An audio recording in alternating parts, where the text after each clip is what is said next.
Hi everyone, welcome back to my channel.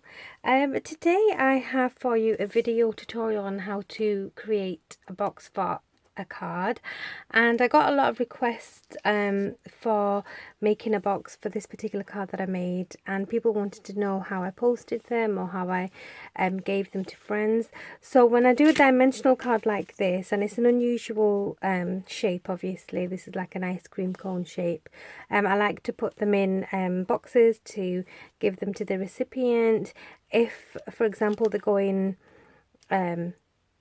to somewhere really far or abroad, I would put it in a box and then a postal box, or you can get an envelope which is slightly bigger than your actual card and put that in an envelope in a postage box as well. But for today I will be showing you how to create a box for this particular card. Now the most used box making item I have that I've had for years now is this, and it's the Crafter's Companion Top Score Multiboard. And this particular board creates your folds for your cards, whether it's a 5-inch square, half fold A5, gatefold, concertina. There's just quite a few different folds on this, and when you flip it over, I mean I've had this for years, you can see I've damaged it as well, but it still works perfectly. On the reverse side of this it has the grooves to create box base as well as the box lid. So when you score on this side you will be creating your box base, and when you turn it around and score from this side, this will give you the box lid. So this is the one I'll be using today because it is the one I used all the time, well nearly all the time. And if I've got some standard rectangular boxes I need to make, I've not had this that long, probably a year. I used this, and this is by Tattered Lace, and it's the Essentials by Tattered Lace. So I've got the A5 box base and I've got the A5 box lid, and these create a few different sizes, the largest being the A5, hence the A5 box base because it is the largest one. And then you've got the A6, and then 3 smaller ones after that, and same with the box lid. And it's also got the lip cut out on the box lid as well, which is nice. So I use this occasionally if I do the A5 or the A6 box, but most of my cards are either square or like unusual shapes like the ice cream cone one. So what I recommend you do is, first of all, you get your card, and because it's quite deep with the flowers, I want an inch depth on this. So what I do, I start off with a card and I roughly put it on, and then I kind of think, okay, I want an inch here, inch on either side, and an inch on the bottom. So then I've got a 6 by 10 inch card stock piece, and you can do this with any shape card. So if I pull out, let me see,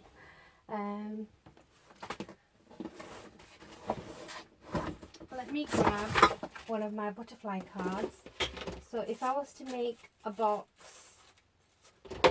for this card, what I would do, again, I would put it at the middle of a card or an uncut piece of card, and I'd think, right, I want, the card itself is 6 inches by 4 inches. So I want 2 inches on either side, so one here, and then 1 inch on here and 1 inch on the top. So then I'd end up with an 8 inch by a 6 inch card. So I'm always adding an inch either side of the card. So the ice cream cone card measured approximately about 4 inches by, I'd say, 8. So what I've done is I've cut my card, so it was about 4 inches, so I've got 6 inches here, and then it was about 8 inches this way, so I've cut a 6 by 10 card. And you're going to need 2 pieces of card which are cut exactly the same size. So your card has to be exactly the same size to start off with. Then I'm going to take one of the pieces and I'm going to do the box lid first. So I'm going to grab my bone folder if I can find it. If not, this is another one that I use to make my own tiny boxes. This is a smaller scoreboard and it's got all the little markings for your measurements, which is quite handy. So I'm gonna, like I said, I'm gonna just create approximately an inch. So I'm just gonna go ahead and mark it. So you butt the card right against the edge. And you've probably seen this a million times, but for those people that have requested it, this is for you. So I'm just going to go ahead and score this, and the final edge here. So this is the box lid.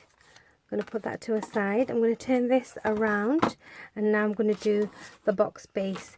So on the box lid side, I've gone in 2 spaces. I'm going to do the same on the box base. So you have to do exactly the same amount of, you have to go through exactly the same amount of grooves on either side of this particular board. So I'm going to go ahead and do my base. Same thing, really easy. And like I said, I've had this tool, or this board rather, for a good few years, and it's never let me down, and I really like using it, and it's so easy, and it completely takes, you know, the guesswork out of measuring, etc. So I'm going to move my board out of the way, and then I've got 2 pieces of card that are exactly the same size, and I've scored them.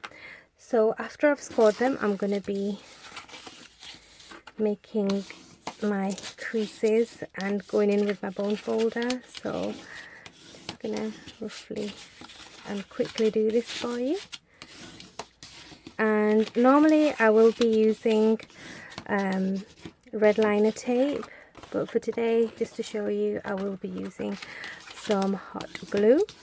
And this is a really thick I think 300 GSM cardstock that I'm using for my card base. Sorry, for my box base. And we'll do the same. Okay, so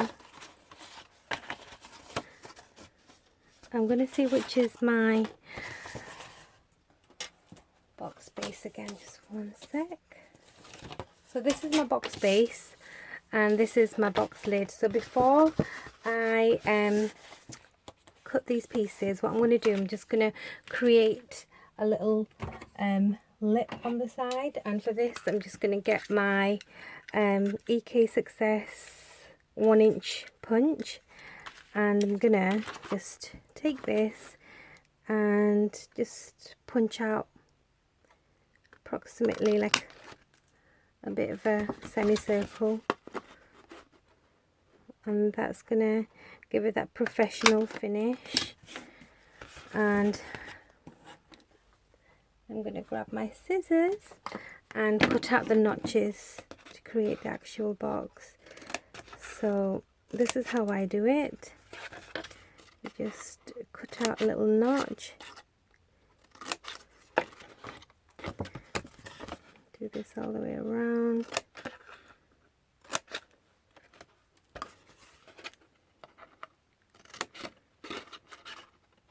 And when you put it together, it'll be really easy. So I always put my glue on this little flap. So like I said, I always use red liner tape because it's really strong, but for today's video, just for quickness, I want to show you using some hot glue. I'm just going to add a tiny amount, not a huge lot. And because you've done that notch on an angle, when you take the flaps in, it creates a really nice seamless edge and sharp corners. The same here.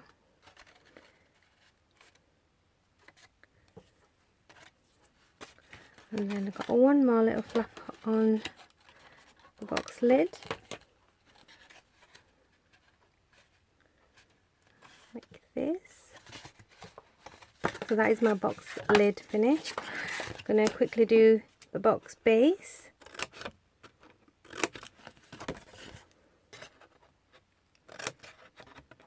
So I would say if you can invest in a little scoreboard. I think We Are Memory Keepers do them. I'm not sure if they've got a particular one for box making, but it's probably a good idea if you're into your card making, and if you're quite, you know, you make quite a few cards, it's always best to invest in something that will make you quick boxes, just because it's so much quicker and easier, and it takes the guessing game out of creating boxes. And this one, oh my gosh, I've had it for the longest time, and it's a really good quality board as well, so I'm not going to knock it at all. It is a fabulous box. So there's my box complete. There's the base, there's the lid, and I'm going to put my, so you can always put tissue paper in here and you know, fancy it up however you like.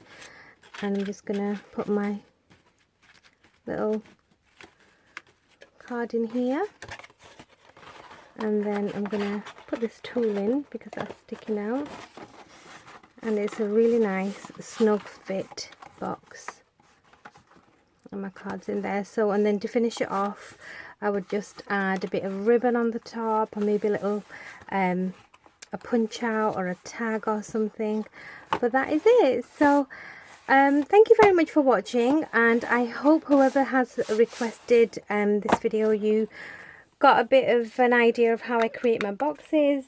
And thank you so much for watching, and let me know what you think, and I'll see you soon with another video very soon. Take care, bye.